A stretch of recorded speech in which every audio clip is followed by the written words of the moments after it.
og kami nga ano bang gikan ko takang ulong na yun. Kalit na nagkalingog og kilis. Kalit lang ning kung huna ba kumati. Mingaw kayo ko.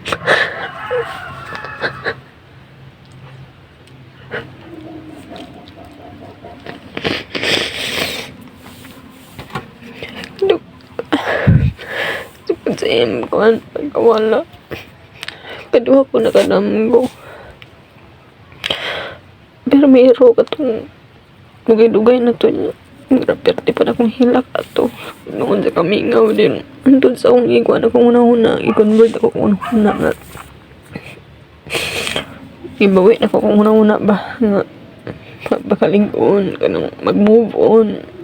Pero. Dun sa na okay na.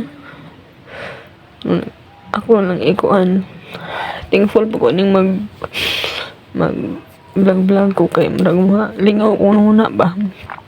Mura bitag lingaw ra siya na di ko kahuna-huna sumuto atong aging adlaw. Nagdam ko na sad ko niya so kibati na pud ko kamingaw niya. Muto ako gyapon gilabanan nga dapat dili jud ko magpadala bitaw kay og ina naman good magpadala ko. Sa mawadaan ko gana maglihok-lihok day ko kahimo og content dayon. Karon na jud ko na kayo. Di naman pero karon na rin ako magkuan gud ganang. Ay usahay jud kanang basta kanang tumubat ko kami nga makadumdum bitaw ko.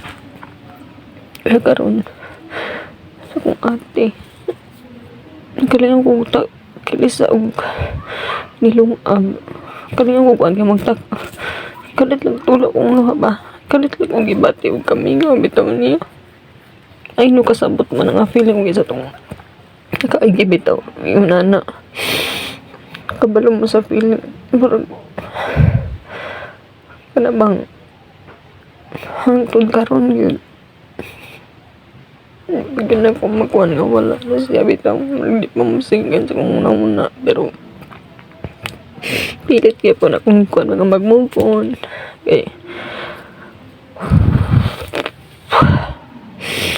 Bitaw ko nga karon nga year karon ako nadawat ang pinaka-happy nga moment pero karon sa ako nadawat ang pinaka-sad.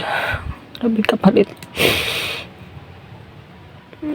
Ano sa makanan ang kung gini mayo magkuhan.